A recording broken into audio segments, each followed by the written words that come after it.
Good morning बच्चों। आज हमें छंद का टॉपिक करेंगे। 9वीं और 10वीं का बहुत इंपॉर्टेंट टॉपिक है छंद। लगभग बच्चों को छंद के बारे में पता नहीं होता कि छंद होता क्या है।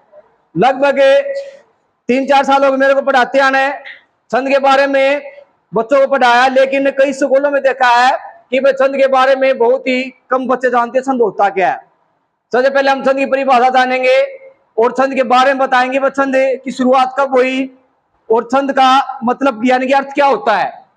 छंद को काव्य की व्याकरण भी कहा जाता है। काव्य का व्याकरण, काव्य का व्याकरण यानी कि जिस प्रकार अपनी हिंदी भाषा लगा लो, अंग्रेजी भाषा लगा लो, उसके एक व्याकरण होती है, उसी प्रकार छंद जो होती है वो रचना या काव्य इसकी व्याकरण होती है। इसके अनुसार कोई भी रचना रची नहीं जाती, लिखी नहीं जाती, और रचना वही होती है जो हम छंद के अनुसार करते हैं।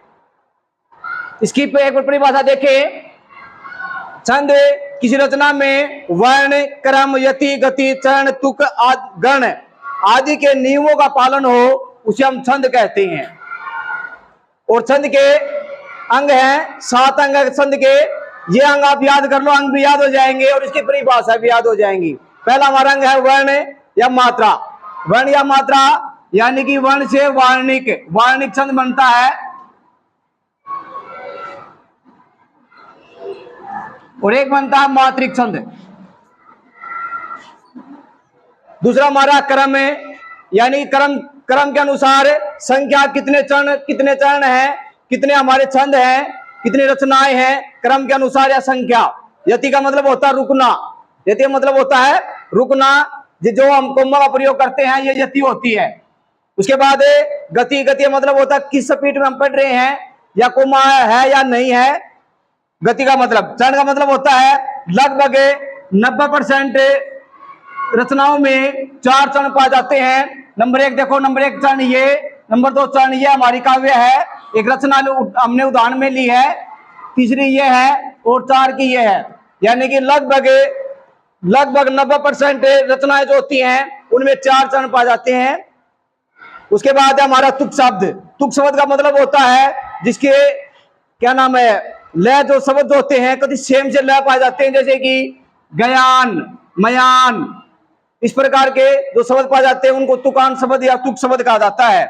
उसके बाद गण, जिन शब्दों में कोई मात्रा नहीं होती, कमल है, चरण है, इस प्रकार वो हमारे गण शब्द होते हैं। और इसमें सबसे इंपोर्टेंट जो टॉपिक होता है वो हमारा होता है वार्णिक और मात्रिक छंद। वार्णिक छंद ये बहुत ही 5% मुश्किल से आता है, ज्यादातर आता है आपका मात्रिक छंद। मात्रिक छंद के 3 भेद हैं, लेकिन 2 भेदों का वर्णन ज्यादा किया गया है। नंबर 1 हमारा है सममात्रिक, नंबर 2 हमारा है अर्ध सममात्रिक या अर्धमात्रिक। अर्ध सममात्रिक या अर्ध मात्रिक, इसमें 4 छंद होते हैं। नंबर 1 छंद हमारा है चौपाई, नंबर 2 हमारा है रोला, नंबर 3 हमारा है गीतिका,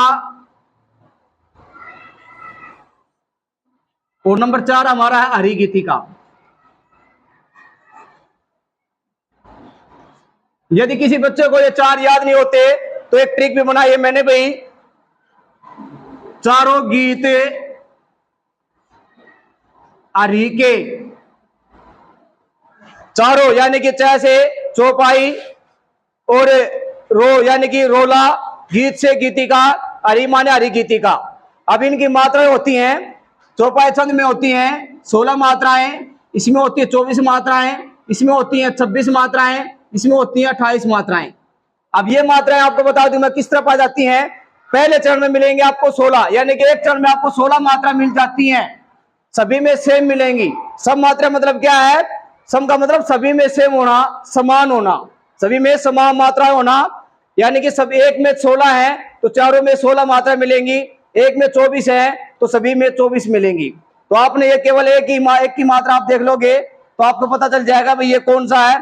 16 मात्रा मिलती है तो आपका कौन सा छंद है, चौपाई छंद है। यदि आपके 24 मात्राएं हैं तो आपका रोला छंद है, यदि 26 मात्राएं हैं तो आपका गीतिका छंद है। और मात्रा कैसे छाटे जाएंगे, कैसे पता चलेगा ये मात्रा हमें, इसमें कितनी मात्राएं हैं, वो आपको एक बार थोड़ी देर में बताएंगे। एक बार ये देख लेते हैं हमारा अर्ध समात्रिक वाला। इसके बाद हमारे चार छंद, इसमें हमारे नंबर 1 हमारा है दोहा, नंबर 2 हमारा सोरठा,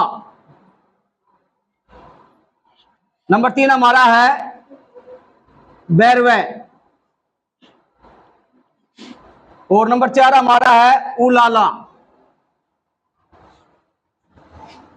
ये अर्ध समात्रिक यानी कि 2 तरह पाई जाती हैं। पहले में 13 और 11 मात्राएं होती हैं, इसमें 11 और 13 मात्राएं होती हैं, इसमें 12 और 7 मात्राएं होती हैं, इसमें 15 और 13 मात्राएं होती हैं, 13 मात्रा होती हैं। इनका मतलब क्या है, ये तो हमारा क्या था, एक चरण की है, इसमें 2 चरणों की होती हैं, यानी कि पहले में मिलेंगे आपको 13 मात्राएं, पहले में 13 मात्राएं, और दूसरे में मिलेंगे आपको 11 मात्राएं। पहले की और तीसरे की और दूसरे की और चौथे की सेम मिलेंगे अपना, पहले की 13 है तो तीसरे की भी 13 है, इसकी मान ले 11 है, दूसरे की तो जो अपना 4 का जो चरण होगा उसकी भी कितनी मिलेंगे आपको, यानी कि 11 ही मिलेंगी। ये हमारे अर्ध समात्रिक वाले होते हैं, जिसमें दोहा में 13-11 मात्राएं, सोटा में 11-13 मात्राएं, बैरवा में 12-7 मात्राएं, उलाला में 15 और 13 मात्राएं। अब आपको बताता हूं मैं कि मात्राएं जो हम बता रहे हैं 11, 13, 14, 15, 16 जो मात्राएं हैं, कि हम मात्रा कैसे निकालेंगे, कि मात्रा कैसे निकालेंगे, तो मात्रा के बारे में आपको बता देता हूं। जो हमारे असव स्वर होते हैं, असव स्वर 4 होते हैं हमारे, एक तो होता है ए, ई, उ और री, और एक होती है चंद्र बिंदु। इनकी जो मात्राएं होती हैं वो एक मात्रा मानी जाती है, उनका चिन्ह होता है एक मात्रा मानी जाती है उनका, यानी कि इनकी एक मात्रा मानी जाती है, एक मात्रा। बाकी हमारे जो बच गए, जो भी हमारे स्वर बच गए, आ है, बड्डी ई है, ऊ है, सॉरी बड्डा ऊ है, इस प्रकार के जो बच गए हमारे, वो हमारे बड़ी मात्रा मान जाते हैं, उसका चिन्ह होता है ऐसे। जिस प्रकार हम इसकी मात्रा गिने, पहले किसके देखें एक बार, इस पर यानी कि आ की मात्रा है तो हम ऐसे लगा देंगे, छोटी है 1 लगा देंगे, ए है तो 1 लगा देंगे, बड्डा ऊ की मात्रा है 2 लगा देंगे, इस पर 2 लगा देंगे, इस पर भी 2 लगा देंगे, आ की मात्रा है, इस पर ए है और इस पर भी हम 2 लगा देंगे। अब गिन के देखेंगे 2 और 1 3, 4 4 4 8, 8 3 11, 2 13, कितनी मात्रा होगी हमारी, 13 मात्रा होगी। 13 और 11 मात्रा किसमें होती है, इसमें 11 मिलेंगे, आप गिन लेना।